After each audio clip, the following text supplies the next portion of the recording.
दोस्तों, दुनिया की सियासत एक नए मोड़ पर पहुंच चुकी है। रूस ने भारत को दिया सस्ता तेल और साथ ही हाईटेक टेक्नोलॉजी, लेकिन अब बारी भारत की है और भारत देने जा रहा है रूस को अपना सबसे अनमोल खजाना। जी हाँ, ऐसा खजाना जो रूस की तकदीर बदल सकता है। और जब इसका ऐलान हुआ तो रूस खुशी से झूम उठा। आखिर वो खजाना क्या है, क्यों इसे रूस के लिए गेम चेंजर कहा जा रहा है और दुनिया की सुपर पावर ये सब देखकर क्यों परेशान है? आज की इस वीडियो में हम आपको बताएंगे वो पूरी हकीकत जो शायद ही आपने कहीं सुनी हो। रूस और भारत की दोस्ती कोई आज की नहीं है। इसका रिश्ता दशकों पुराना है। जब पूरी दुनिया शीत युद्ध की आग में झुलस रही थी, तब भी दोनों मुल्क एक दूसरे के सबसे भरोसेमंद साथी बने और यही भरोसा 2022 की रूस यूक्रेन जंग के दौरान फिर से सामने आया। जब अमेरिका और यूरोपीय मुल्कों ने रूस पर एक के बाद एक सैंक्शन लगाकर उसे अलग थलग करने की कोशिश की, तब ज्यादातर देश पीछे हट गए। लेकिन भारत ने न कोई धमकी दी, न कोई बयानबाजी, बल्कि खामोशी से एक ऐसी चाल चली जिसे पूरी दुनिया ने गेम चेंजर मूव कहा।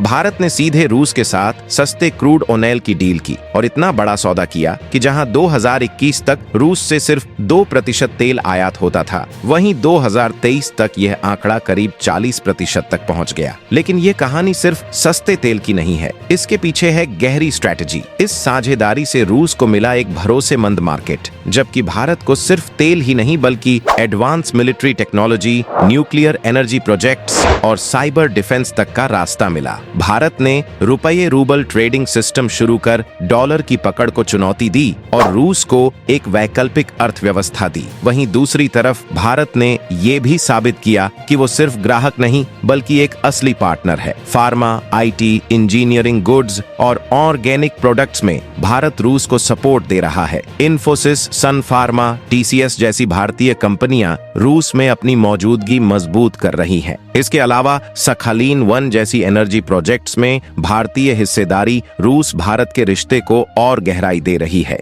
अब बड़ा सवाल यह उठता है, भारत को इस पूरे खेल से क्या फायदा हुआ और आने वाले वक्त में उसका अगला कदम क्या हो सकता है? दरअसल रूस यूक्रेन जंग के बाद जब पश्चिमी देशों ने एक एक कर रूस से तेल खरीदना बंद कर दिया, तो रूस के पास अपने ओरल्स ग्रेड क्रूड ऑयल का नया बाजार ढूंढने के अलावा कोई चारा नहीं था। और इसी मौके को भारत ने एक सोची समझी रणनीति से पकड़ लिया। भारत ने रूस से रिकॉर्ड मात्रा में कच्चा तेल लेना शुरू किया। यह वही तेल है जो आमतौर पर यूरोप को जाता था, लेकिन प्रतिबंधों की वजह से अब भारत और चीन जैसे एशियाई देशों को भारी डिस्काउंट पर मिल रहा है। नतीजा यह हुआ कि भारत को यह तेल ब्रेंट क्रूड की तुलना में औसतन 10 से 15 डॉलर प्रति बैरल सस्ता मिला।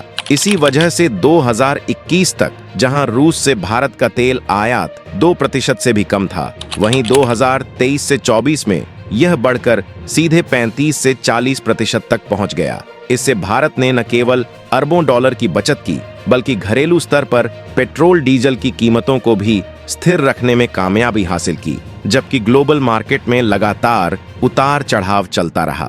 भारत ने यहां भी खेल पलटा। उसने सिर्फ सस्ता क्रूड खरीदकर अपने लिए ऊर्जा सुरक्षा सुनिश्चित नहीं की, बल्कि उसे रिफाइन करके पेट्रोल और डीजल जैसे प्रोडक्ट्स के रूप में यूरोप और अफ्रीका तक एक्सपोर्ट किया। यानी भारत ने सिर्फ उपभोग नहीं किया, बल्कि वैश्विक सप्लायर बनकर अतिरिक्त विदेशी मुद्रा भी कमाई। लेकिन असली कहानी यहीं खत्म नहीं होती। रूस पर लगाए गए सैकड़ों प्रतिबंधों ने उसके बैंकिंग और फाइनेंशियल सिस्टम को लगभग तोड़ दिया। वीजा और मास्टर कार्ड ने रूस में काम बंद कर दिया। SWIFT नेटवर्क से उसे बाहर कर दिया गया। यानी रूस के लिए अंतरराष्ट्रीय लेन देन करना बेहद मुश्किल हो गया। इसी मौके पर भारत ने फिर से आगे बढ़कर एक बड़ा समाधान पेश किया डिजिटल फाइनेंस की दुनिया में। भारत ने रूस को UPI और रुपे कार्ड सिस्टम ऑफर किया। यह सिर्फ पेमेंट गेटवे नहीं है, बल्कि एक ऐसा इंडिजिनस और सुरक्षित प्लेटफॉर्म है जो अमेरिका प्रभावित फाइनेंशियल नेटवर्क पर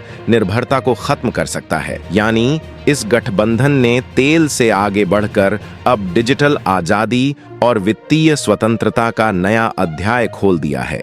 जब पश्चिमी प्रतिबंधों ने रूस की अर्थव्यवस्था को जकड़ लिया और अमेरिका यूरोप की बड़ी IT कंपनियां वहां से अपना कारोबार समेटकर चली गईं, तो रूस अचानक डिजिटल भविष्य को लेकर असमंजस में पड़ गया। टेक्नोलॉजी डेवलपमेंट और साइबर सिक्योरिटी उसके लिए सबसे बड़ी चुनौती बन गई। लेकिन इसी मोड़ पर भारत ने वो कदम उठाया जिसकी किसी ने उम्मीद नहीं की थी। भारत की दिग्गज आईटी कंपनियां इन्फोसिस, टीसीएस और HCL ने रूस में अपनी मौजूदगी दर्ज कराने की तैयारी शुरू कर दी। ये कंपनियां वहां सॉफ्टवेयर डेवलपमेंट से लेकर टेक्नोलॉजी सर्विसेज और साइबर सिक्योरिटी तक हर मोर्चे पर मदद देने जा रही हैं। इतना ही नहीं, रूस की कई सरकारी एजेंसियां और संस्थान अब भारत की मदद से अपने डिजिटल ढांचे को आधुनिक बनाने पर काम कर रहे हैं। यानी जब पूरी दुनिया रूस से दूरी बना रही थी, तब भारत उस खाली जगह को भरकर न सिर्फ रूस का डिजिटल साथी बना,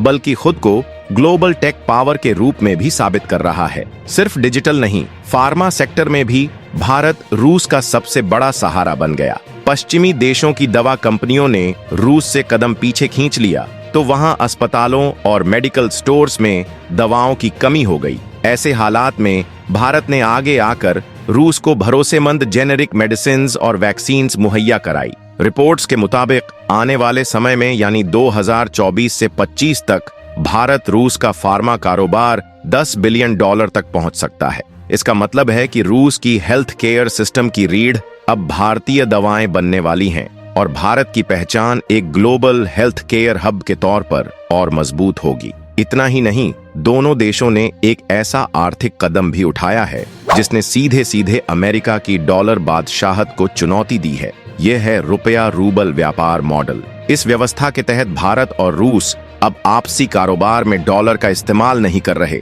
बल्कि अपनी स्थानीय करेंसी भारतीय रुपया और रूसी रूबल में लेन देन कर रहे हैं। इससे रूस को अमेरिकी बैंकिंग सिस्टम और डॉलर पर निर्भर नहीं रहना पड़ता, जो पहले ही प्रतिबंधों के कारण उसके खिलाफ खड़े हो चुके थे। कुल मिलाकर भारत और रूस का रिश्ता सिर्फ तेल या हथियारों तक सीमित नहीं रहा। अब ये साझेदारी डिजिटल से लेकर हेल्थ केयर और फाइनेंस तक हर सेक्टर में नई मजबूती पा रही है।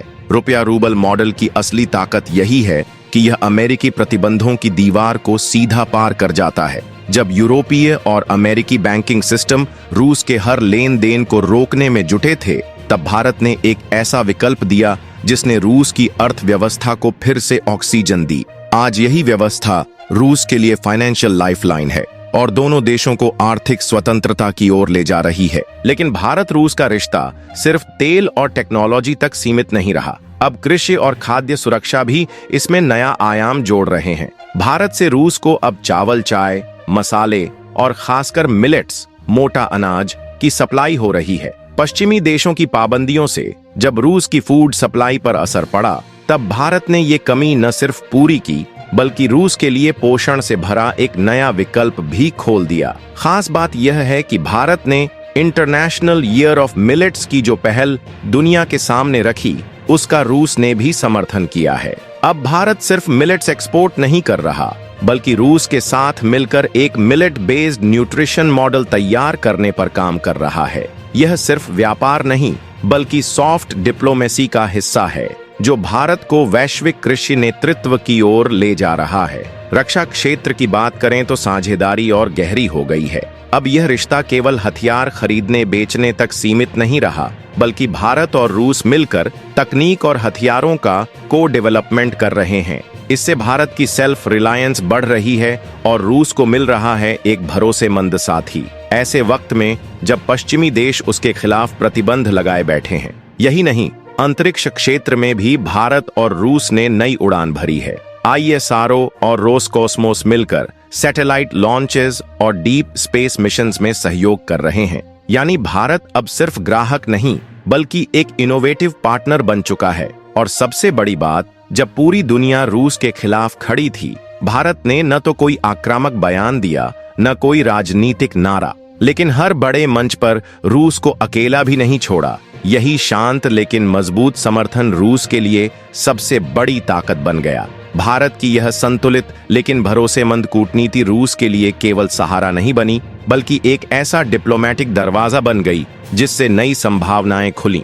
भारत ने साबित किया है कि जो देश खुद स्थिर रहना जानता है, वही दूसरों को स्थिरता और विश्वास दे सकता है। यही वजह है कि आज भारत को सिर्फ एक ट्रेडिंग पार्टनर या डिफेंस पार्टनर नहीं, बल्कि नई विश्व व्यवस्था का संभावित नेतृत्वकर्ता माना जा रहा है। भारत ने रूस को सिर्फ मदद नहीं दी, बल्कि विकल्प दिए, और यहीं से दुनिया ने समझ लिया कि आने वाले समय में असली ग्लोबल पावर वही होगा जो खुद के लिए नहीं बल्कि दूसरों के लिए भी उम्मीद बन सके। तो दोस्तों, अगर आपको भी लगता है कि भारत सही दिशा में बढ़ रहा है और एक नई कहानी लिख रहा है, तो इस वीडियो को लाइक करना मत भूलना, अपने दोस्तों के साथ शेयर करो और चैनल को सब्सक्राइब कर लो ताकि अगली बार भी सबसे पहले असली खबर आपके पास पहुंचे। जय हिंद, जय भारत।